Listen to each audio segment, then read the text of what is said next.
Hey everybody, Roger here. I want to talk to you guys today about something that's a pretty big deal for me in my life and in regards to like how I personally feel about this said subject. There's this, I'm going to be reading my notes over here on the side. There's this new thing that Trump is trying to roll out, and I think it's kind of in the middle of meeting, it's kind of in a crossroads right now in regards to it being something that could be pushed forward or not. But it's basically Trump's harvest box. Not to be confused with Justin Timberlake's Dick in a Box.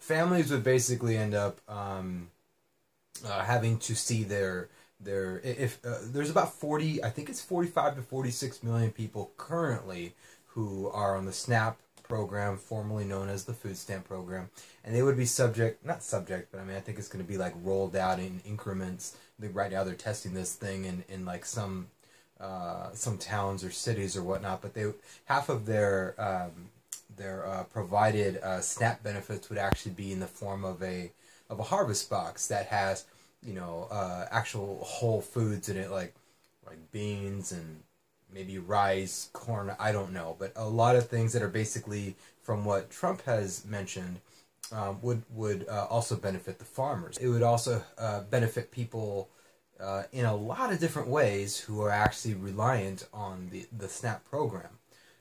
So I'm going to kind of go back and forth between my notes and what I'm telling you here, just to kind of give you an idea of where I'm coming from. So basically, there's a lot of benefits here. The first benefit is benefits to farmers. Now, farmers have been, the victims, especially American farmers, have been victims of being trapped by Monsanto's hand and fist, and a lot of their seed is actually only annual. It doesn't. Whatever they grow, they have to buy new crops, new seed for their farm to continue. Otherwise, again, this genetically modified shit pisses me off in general. That's a whole different story.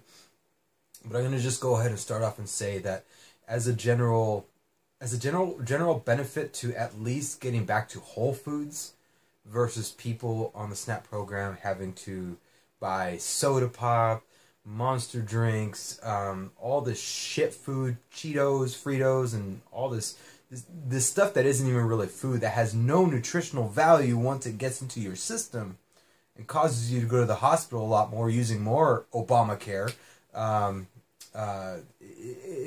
don't see how people cannot see the benefits. I'm hearing a lot of so-called experts in the field of analyzing this whole thing state basically that, oh no, this is going to be a huge detriment to individuals who rely on the SNAP program, and it's a slap in the face for what they're doing. No and no. The reason why it will not be a detriment is because their health still, keeping in mind that the majority of the foods are probably going to be all GMO, Monsanto based, laced with all this the bad shit that's in Agent Orange. Again, I'm being pretty extreme here, but you get what I'm saying. The food that people are taking into their bodies at this point have almost zero nutritional value, and when I think we've all seen it before. And go ahead and put in the comments below if you've ever experienced it. Let me know your experience with this. But when you go to the store, and I rarely go to the grocery store, I mostly support my local weekend farmers markets, and even then, I have to criticize them because there was one, okay, I'm going a little off topic here, but there was one episode. I was in Durango, Colorado, and they have a local farmers market there. And you spend a little bit extra because you're getting something from people who have their own garden, seeds. They have heirloom seeds. They have other seeds that they use to grow, and they have natural methods without using pesticides, etc., etc., etc. And that's the reason to go to farmers markets, is because you can gain that trust with these farmers, support them, they support you having a healthy body and mind that's going to be clear of at least as much environmental detriments as possible. They can't get rid of all. Obviously, we have all of these chemtrails, we have GMOs being sprayed on all of our crops. it's so bad. So anyways, I went to Durango, Colorado, because I do go back and forth a lot here. And sorry, I'm in my skivvies. I'm glad you only see upper half here. Anyways, I go to the farmer's market up there, and I'm getting some. There's a lot of vendors there, farmers and whatnot, and I was getting. I bought a couple of. I don't know what it was. I bought a lot of veggies from this guy. Probably spent about maybe $12 to $15 on what I bought, and it was a lot, but not a lot. It was enough to last. You know, when you go to the farmer's market, you have to use the food really fast, or it gets bad, and even that can be toxic to your body. So you have to kind of measure a lot of stuff. But that's the thing. Good things happen to people who know how to do things right. So in regards to food and food preparation, at least you have the food. It might last for 3 to 5 days. 5 being the max if you're getting it from a farmer's market, or it being, you know, from a farm. But at least, you know, you're getting the best type of foods, you know, but you're not letting it spoil or rot during that time. You have to use it quick. So that's the only downfall in this really fast-paced moving life, but you got to make time for it. If you want to live a long, healthy life that's going to be with minimal disruption in your body as possible, you got to eat healthy. You can't be eating fucking Cheetos and Fritos and Monster drinks and Red Bulls and McDonald's. You know, side note here, why can you buy 10 Big Macs in one sitting, but then when it... Look at me, I'm drinking beer. Why can you buy 10 Big Macs in one sitting, but we have regulations on our farmers? It doesn't make any sense. So, with all this said, going back to the Durango, Colorado story. Anyways, I bought this stuff. It was like $12 to $15 worth of veggies. Nothing much. Went back to my truck. Well, across the street, or maybe a block down, there was a natural grocers. And in Durango, that's probably the... I still don't trust natural grocers as much. You know, they have all the pretty pictures, organic, natural, this, whatever. I don't trust a lot of people when it comes to my food. I really don't. And maybe except Kill Lifter. But that's beyond the point. This is my vice, like I've told everybody already. So anyways, I get there. I'm going towards the checkout line. I'm already done. 3 or 4 people in front of me is the guy I bought the food from. He was there buying more produce. He's a supposed farmer. You gotta do your... And again, fool me once, I'm the fool. In this case, I'm not going to be fooled twice. I ask all the questions in the world to anybody I'm buying the food from initially. It's just very hard to trust. Now, let's go ahead and circle back to the original part of this. You know, the farmers are going to benefit. The individuals are going to benefit as well. Granted, a lot of it's going to be GMO shit, but it's like scores better than the shit that they're eating right now. I see people, and again, comment below with your horror story. I have pictures, you know, where I would take pictures. There was one lady in front of me who had a lot of kids, and all she had in her shopping cart, 2 shopping carts, but the first one that she had was like 16 Mountain Dews, and I took that photo. It's ridiculous. Mountain Dews, Dr. Pepper's right in front of it, and then I think lined upside was Coke. I can't remember, but I was just in shock. And then the second cart had... There was nothing nutritional in there. Everything was in boxes. Everything was packaged. And her kids were just running around like crazy. Well, guess what? Those kids are going to end up going to the hospital later on. Probably going to have type 2 diabetes, you know, at like age 5 or something. I don't know. It's getting really ridiculous. So this is why I see it. This is one benefit regarding this program. I don't give a shit what the experts say. These aren't really experts. They're pundit pieces, you know, being put in to give their paid delivery to basically say, oh no, Trump is just being a racist, being very insensitive to people who are working hard or who can't work for their lives and whatnot. I'm going to get to that here very shortly as I go down the list. Overall, think of it this way. Half of your food is actually better and more nutritious than ever. 2 things are going to happen to you. Number one, you're going to be able to start learning how to cook.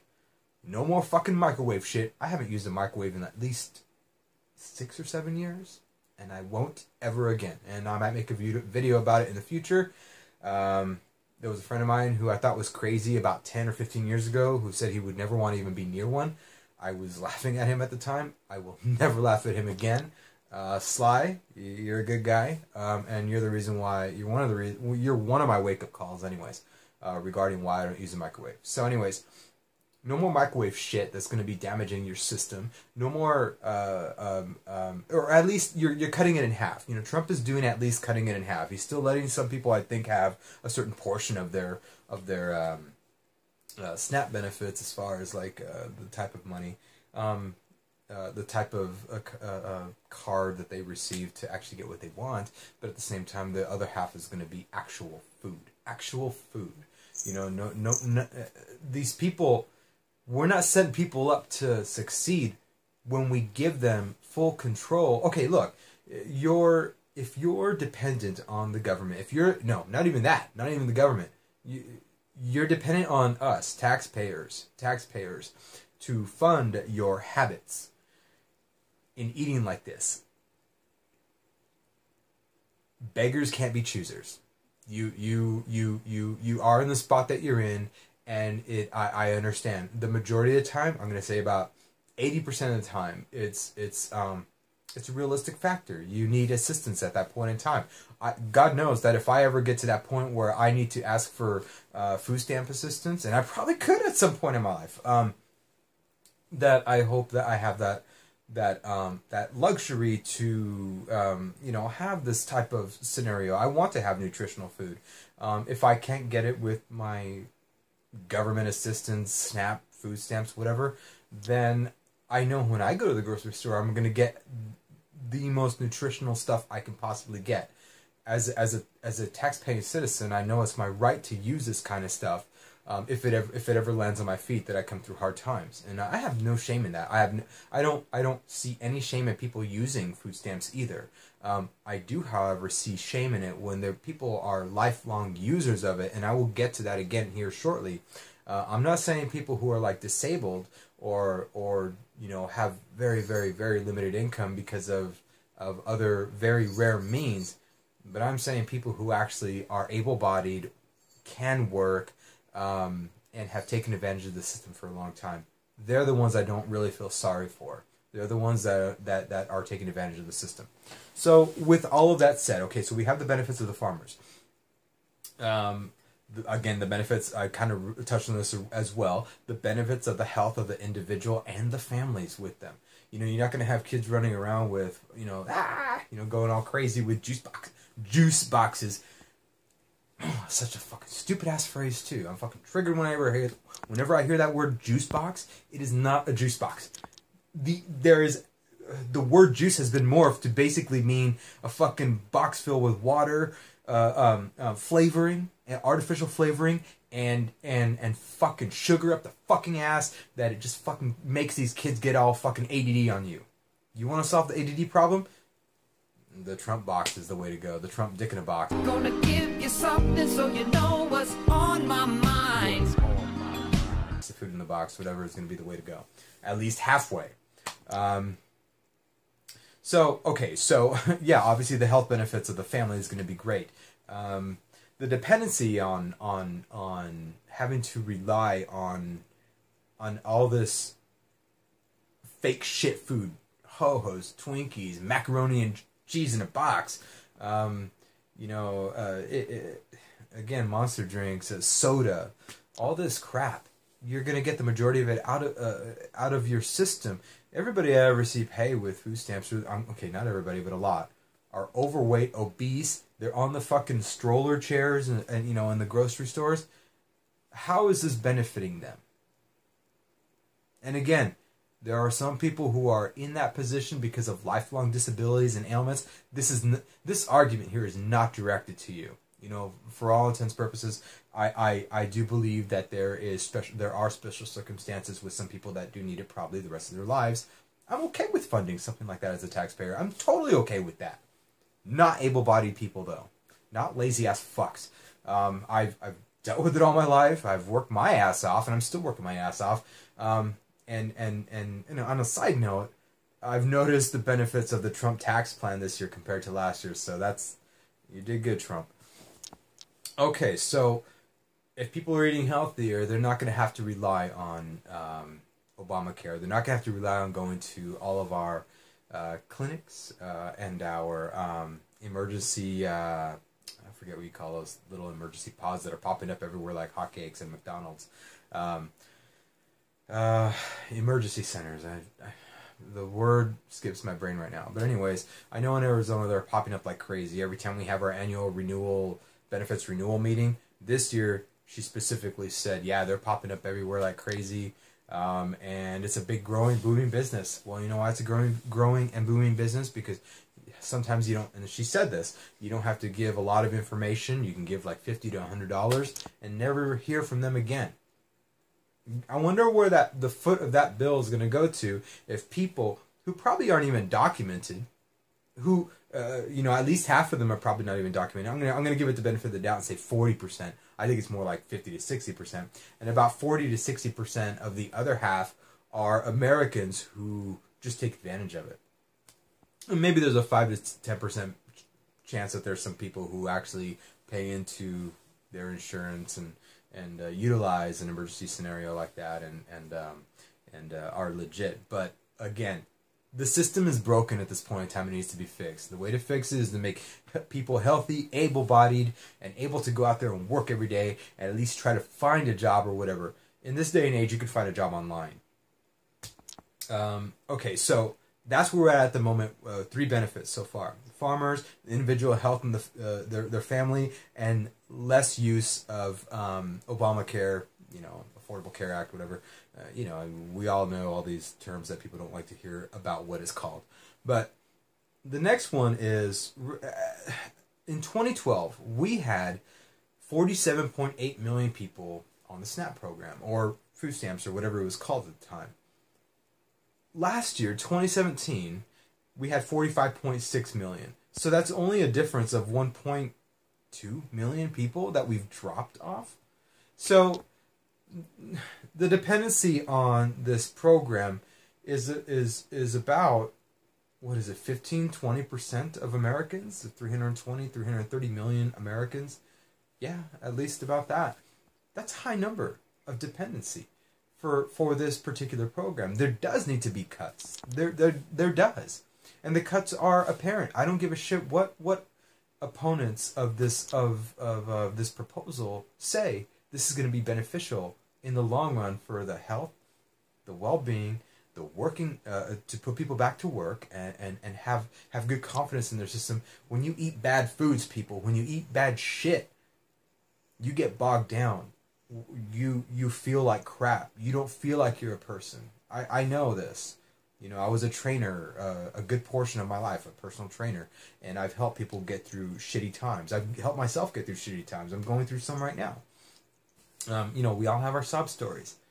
The thing is, we're all just another story of a story of a story. So these sob stories have little relevance when it comes to law. They have zero relevance, and they should have zero relevance. Individual stories like this. Law is law, and we have to follow these things.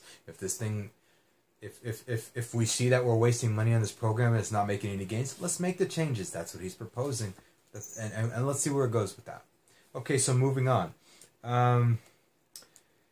Okay, I've had, in my lifetime, I'm only going to give 2 examples here. I'm going to give my mom and a relative. No, I'll give 3. My mom, a relative, and a friend. A friend's parents. So, my mom. I'll start with my mom.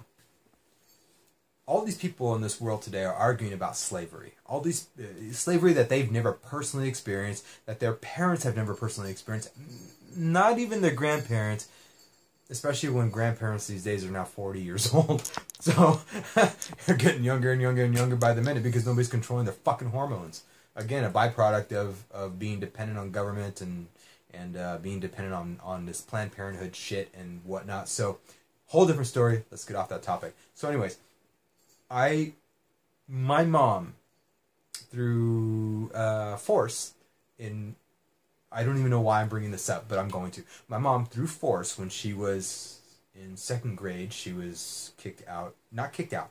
My grandmother forced her out of school because my grandmother wanted my mom to stay at home and take care of all my mom's brothers and sisters. My grandma didn't want to do shit. So my mom was in essence a slave from 6, 7 years old till she supposedly ran away at 26 years old. She ran. This is the story from my grandma that my mom ran away at 20. Who runs away at 26? This is how controlling my grandmother was. This is how much she affected my mom's life. My mom went through hell. So all these people talking about, oh, but my slavery or my this, my that. I would say your ancestors from that were actual slaves, they're the ones that went through the pain. You did not. Now my mom did. She wasn't an official slave, but my mom worked the fields. I remember she would tell me stories like if she messed up on something, if she didn't wash all 5 of the brothers and all 6 of the sisters in one night, my mom would have to go kneel on her knees in rocks outside for an hour, like an L shape. You know, her feet over here, her knees right here, and her body up like this. And my grandma would be watching her fucking telenovelas on TV, and she'd be looking out the window. My mom would be like this for an hour or 2 hours or something. And her knees would be bloodied and everything. She'd be weak. And if my mom bent down, my grandma would go out there and start beating her up. So you want to know a little bit about forced slavery? Well, there you go. You know, my mom went through it. Now you wonder why I think like this? This is why. My mom then, after that, okay, so she supposedly ran away at 26 years old. There's some, between 26 and 30, there's some pretty very sad shit that I'm not even going to bring up in this video. It's probably even far worse than what my grandma did to my mom. And my mom has confided in me, and it tears me up to this day to know that she went through this shit. But you know what? Your past makes you a stronger person today. So again, now we move into when I was born. I was born when my mom was 32, I believe, maybe 31. I can't remember right now off the top of my head. And I was abused. I was abused by my mom emotionally and physically. And then when I went to school, I would be bullied every fucking day. I would be made fun of every fucking day. I would be put down every fucking day. I had traumatic experiences growing up. So I've gone through my own shit. I wasn't a slave. My mom still taught me, you need to get good grades, you need to do this, you need to do that. But I went to school, I had nobody to talk to. Maybe a couple of really good friends. But then when I went home, I had nobody to talk to again. It was all in my head. You know, I abused at home and abused at school. Don't get me wrong. Again, there's more to the story than the surface of what I'm saying. My parents did love me, and they do love me. My mom's gone now. She died a couple of years ago. And that's its own story as well. But my mom taught me hard because of her life experiences. Later in life, she confided in me before she passed away and said yes. Not even before she passed away. This is about maybe my early 20s, 22, 23. Her and I had a heart-to-heart because I ran away at 16. It was always a back-and-forth relationship. But when she confided in me and said, yes, you know, I abused you because of what I went through in my life, I forgave and forgot. You know, there's a lot of people these days that don't do shit like that. There's a lot of people these days that they hold grudges, and it doesn't do good to have grudges. You don't get far in life with that ego. You don't. Watch my video on ego, and you'll see what I'm talking about. Anyways, I learned a lot from my mom. I learned a lot about personal responsibility. She always said, if you ever get to jail, I'm never letting you out. If you ever do anything bad, I'm never bailing you out. If you get bad grades, you're gonna get beat up. You know, it was always this fear. And growing up, I fucking hated it. That's why I ran away. But as I grew older, I started realizing, and I got the whole story afterwards. And I love my mom to death. I fucking love my mom. I love my mom. I love my mom. She's not here anymore with me. She's not here anymore with us, brothers and sisters, or my dad. But I love my mom. With that said, my mom had a sister, my aunt, who lived, I have a lot of aunts, or had, you know, a lot of them died of cancer recently. That's a whole nother story as well. My aunt she never had a job in her life. And she always lived off of welfare. She would brag about it. And she would also get assistance from other people. And again, I'm not going to name a name here. So I understand the dependency and the codependency on people who don't want to fulfill certain things in their lives to better the world. All they do is just, and don't get me wrong, again, I love her, but all she wanted to do is just collect, stay at home, live her easy life, and then pass away. Sometimes I wonder what some of her last thoughts were, if she ever thought, hey, I wish I would have done this, or I wish I would have done that. I don't know. I wasn't there for her death, and I live in Arizona and Colorado. I go back and forth a lot, and my family, a lot of them are in Washington State, so I don't go out there much. My work is demanding, and this is why, again, I sacrificed a lot of my shit and my time in my life, and I haven't seen a lot of family and friends in years. A lot of family, in some of them in decades. And then people whine about, these illegals, they don't separate them from their families. Well, fuck you. Fuck you. Because us hard workers are actually doing this big sacrifice to meet obligations on some things. I made my choice and I'm owning up to them. So, fuck you. Okay, so with that rant out of the way, my mom took care of all the kids and everything. She basically clothed, fed, bathed, did everything for them, and she was basically a slave. She cleaned the house. She was basically fucking Cinderella the whole time. And my grandma was a fucking toadstool, fucking sitting on her ass watching telenovelas all day and bitching at my mom and beating her up. Okay. Oh, and another note here is that my mom even confided in me saying, I wanted your grandma, my mom, to always at least once tell me that she loved me, and she never did, up to the day that she died. How is that for, my mom always strived for my grandma's love.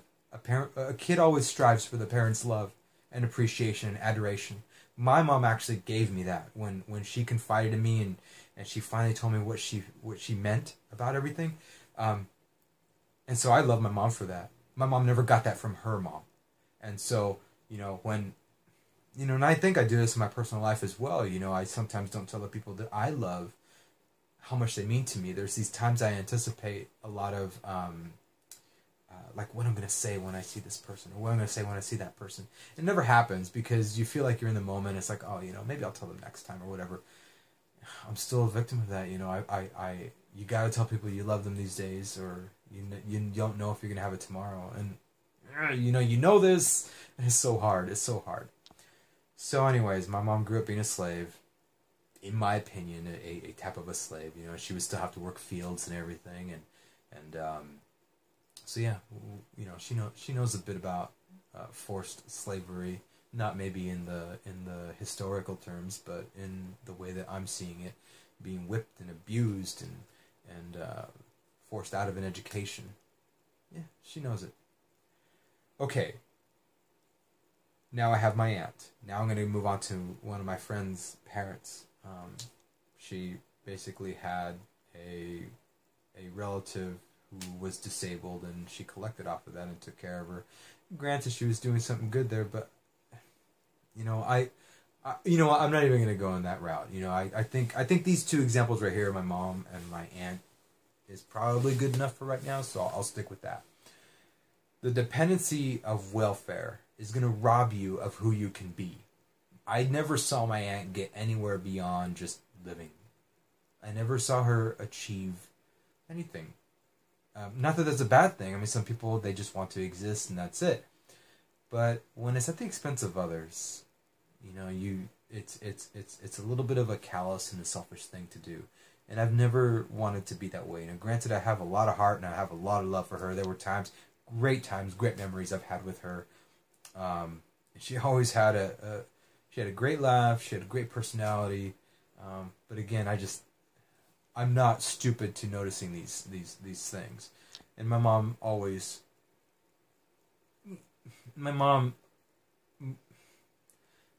noticed these things about other people. And nobody ever came to visit us. We lived in a very small house. We're a family of 6 people. My brother lived with my grandma about 90% of the time, maybe 95% of the time. But we were, with that being the case, we were 7 people in a 2-bedroom house with the back door that was broken. Again, but I would not change it. I loved my childhood. I hated it at the time for the most part, but I love it. I think back on it like, wow, some great memories. And then learning all the lessons that my mom taught me during that time, it was like, and my dad, and the moments that I had with my brothers and sisters. I got stabbed in the arm by my brother with a pencil. It didn't hurt, but it did go deep. But these memories, they're all us being kids and whatnot. And there was like, you can't bring those moments back, so you just gotta accept them. They're your life, and you should never want to change anything like that. Okay, I got a little off topic on that, but now you guys have a little bit of a background about like why I think the way I do in some ways. Okay, so when you have when you have people dependent on welfare, they're not going to have any ambition. They're going to die sometimes with lack of ambition and not ever contributing to society. And then who has to foot the bill for all that? Working taxpayers. This is why states like California are kind of suffering right now, because they're mostly a supportive state. They have very high taxes because they don't have to. They have a lot of things that they have to pay for in regards to supplementing people. The more money that they get for funding on things, the more people they want to let in, because I don't know. I think Democrats are about 20% good intention and 80% fraud. I think that there are some that actually think this is humane and it's the right thing to do, and they probably just don't know any better. But that's a whole other story. And I'm sorry, I keep saying whole other story this whole video here. Okay, so the savings. Not only is this going to help the individual to get they're going to eat healthier, even if it's 50% healthier. One half is all Mountain Dew, soda, and Little Debbie, Big Debbie really, Little Debbie snacks and all this crap over here on this side. The other side is veggie. Excuse me. It's the beer. Veggies, fruits, whole foods that you can kind of cook up and concoct, and it puts your body at a more earthy state, to be more healthier and actually function the way it needs to. This shit food doesn't do anything for your system. The other food does. So they're going to have a little bit of a better morale. They're going to have a better outlook on life. When you eat healthier, you feel healthy. You feel strong. You feel like you can conquer the world. So these are the benefits. The other benefit is going to be to the taxpayer. This, I think, the 10-year plan is that it's going to save about $210 to $220 million, $220 billion. Have you ever had a dream that you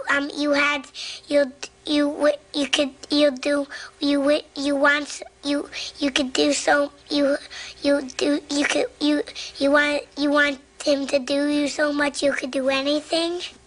Did I stutter? In this for the taxpayer for this program. Of course there's going to be benefits. Less people going to using services they're not going to pay for when it comes to health and emergency scenarios for their ER scenarios or whatever, hospital scenarios, hospital bills. So we're going to start saving there. They're going to have less issues physically. At least, obviously everybody knows healthier foods make you more healthier. There's obviously exceptions to every rule. There's some people that are probably born with defects and disabilities, and they'll find out later on if they have them or not. And again, I would make exceptions for people that come up with something like that, where the program would benefit people of that stature, scenario, situation, and give them more benefit than people who are able-bodied.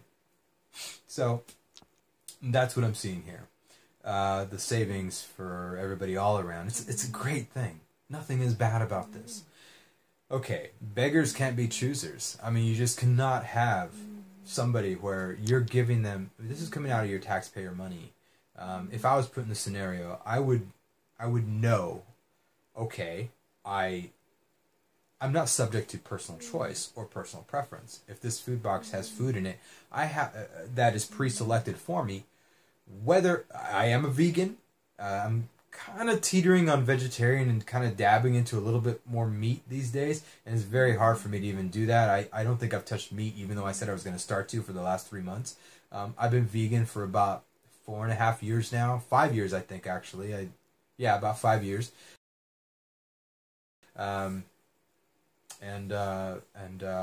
It's been very good, but like I said, I think it has something to do with me losing a little bit of my hair over here, and I have alopecia, and so I'm trying to incorporate meat back into my diet. It's just difficult. It's difficult, but I'm not, and I'm not trying to be a soy boy or anything. I don't eat soy, so don't think that all vegans eat soy. Some of us we actually know what kind of foods are actually biologically good for our bodies, and I have not touched soy at all. So just shut up already. But okay, so with that, beggars can't be choosers. If I was given a box and it had soy, if it had meat, if it had things that I don't normally eat, or if it's not organic or whatever, I have no right to complain at this point in time. I'm at the mercy of the taxpayers who are actually footing the bill for this. I should be grateful that I'm given this opportunity for at least some sustenance while I get myself back on my feet. That's basically what the program should just be. It shouldn't be a dependency system. It shouldn't. Some people are saying, "Oh, well, you're going to be this is targeting some of these people in these or in these towns that were affected, like Detroit and Baltimore and any place that has a high welfare count." So what? So what? It would actually be cheaper for them. It would be cheaper for them. And again, the same rules apply that I said earlier. They're going to have a higher morale. They're going to be eating better. They're going to feel more confident about themselves in the long run, and their kids will as well. So, and it would help them feel more confident to look for more work. Not only that, I mean, Trump has made it a lot easier to be your own business person these days, and so has the internet. You can open up your own business now, and it's not going to be as difficult as it was, with the regulations of the past. And make yourself something. Go out and begin your own house cleaning service. Get your friends together and put out the flyers and say you're going to be a house cleaning service. Get yourself an LLC.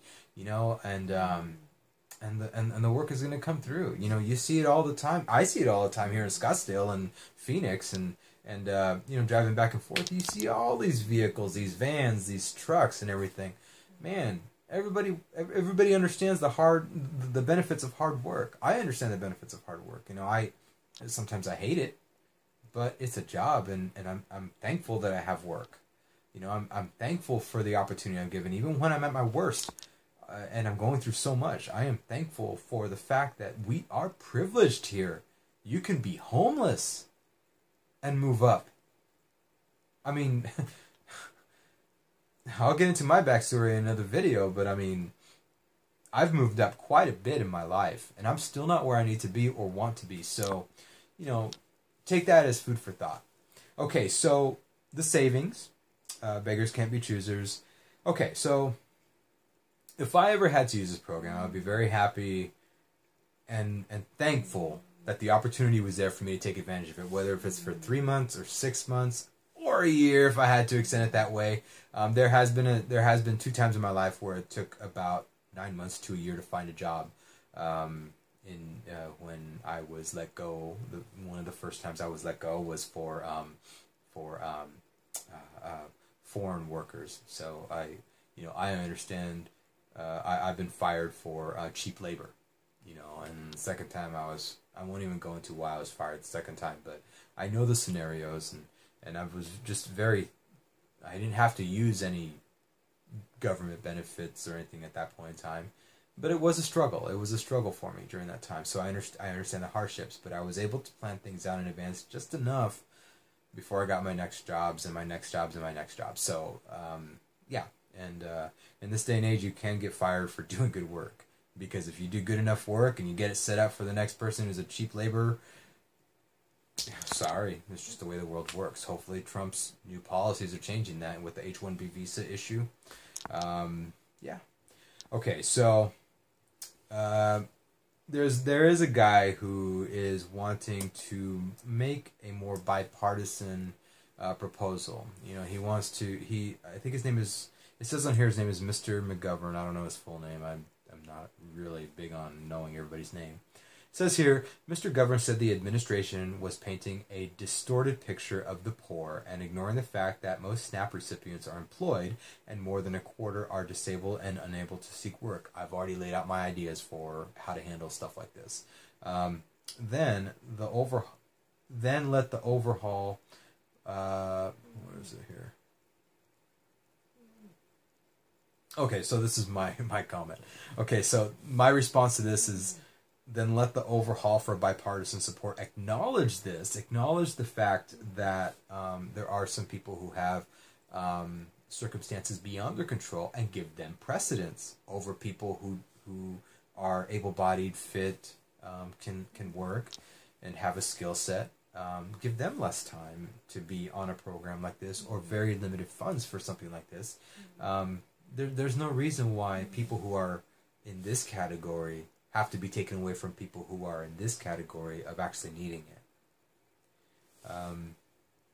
Again, no lifelong dependency on this shit. We have enough fucking freeloaders everywhere right now that we don't need more drama on this side, from this side.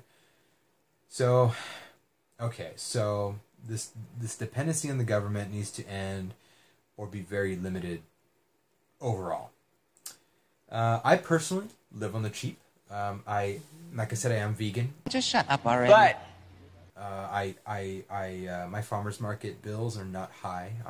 I go out there, I buy what I need, I use it. A lot of stuff that I have in my fridge it's very I have everything I have is as organic, as clean as possible.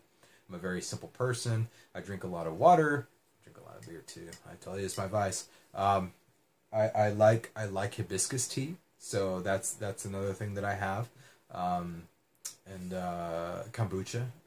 I sometimes brew my own, or I buy it from the store. But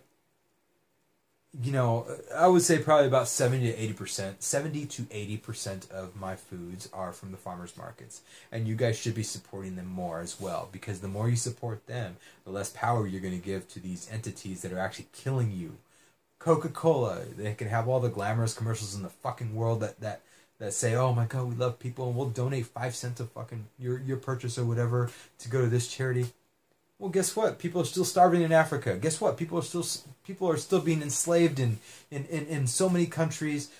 Malaysians, there's people being stolen to be slaves, to be trafficked to be slaves, or even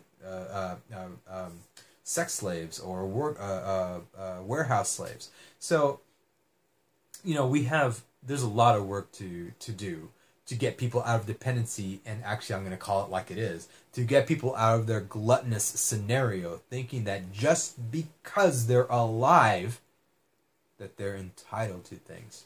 You're not. I'm not. I have to work for my shit.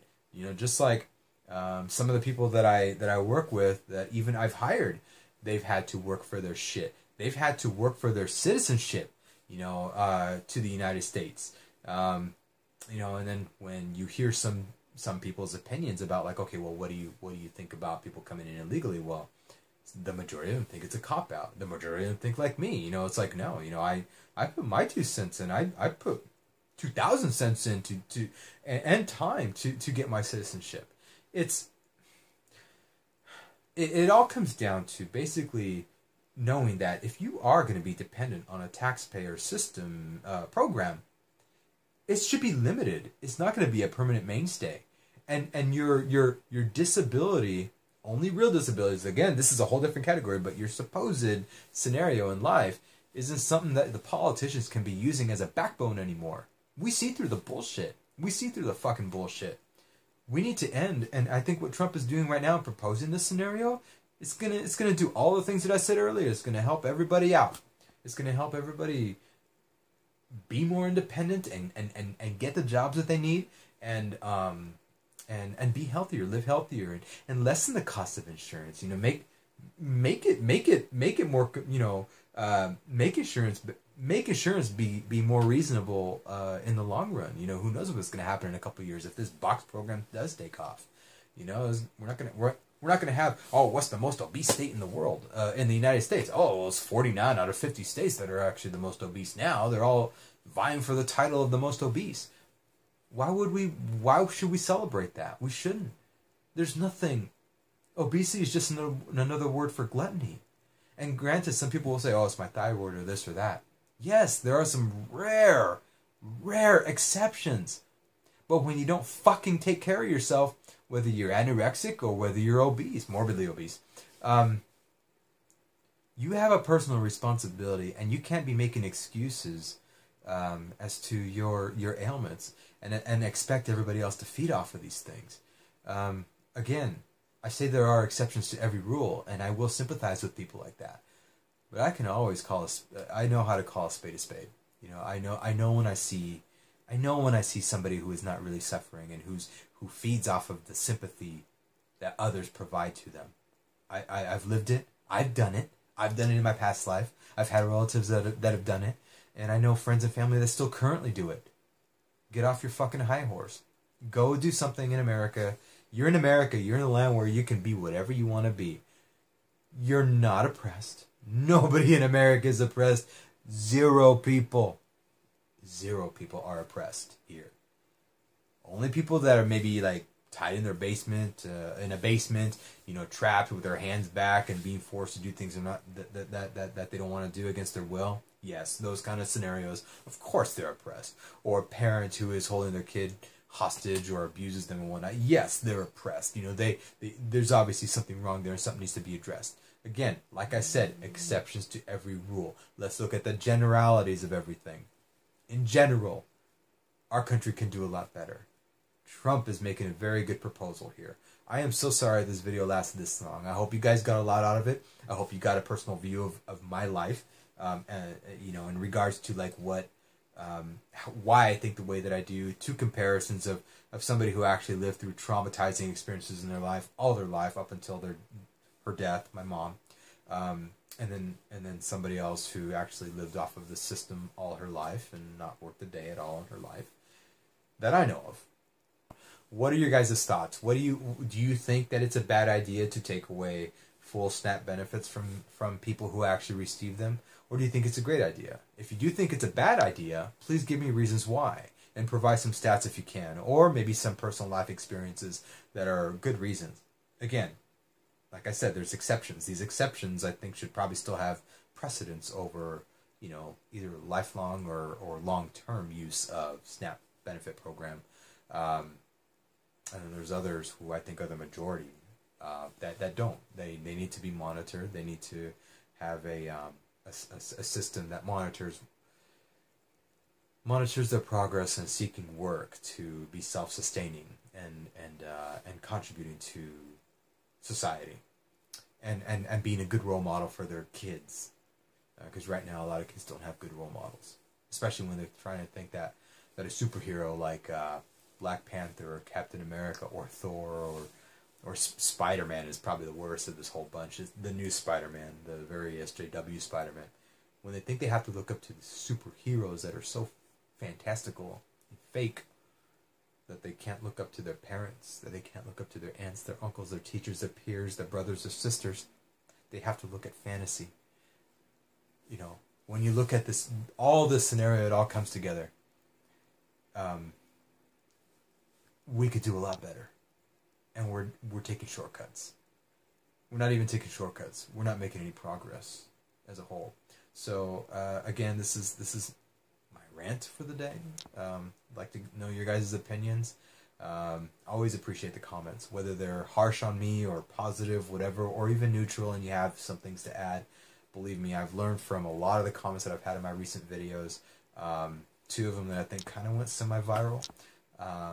So positive and negative. I've gone through a hard knock life. I could internet blood sports, and I consider this a blood sport, I guess. Not really the internet term for it, but internet blood sports are nothing to me. Go ahead and bash me if you want. I really don't give a shit. So, or praise me, or neutral, or just say stop making videos. I appreciate you guys. I'm glad you made it through the end, and I hope you all have a great day. And leave me some good comments below. They're always awesome to read. Have a great one, guys. Bye. Did I stutter? Did I stutter? Did I stutter? Did I stutter?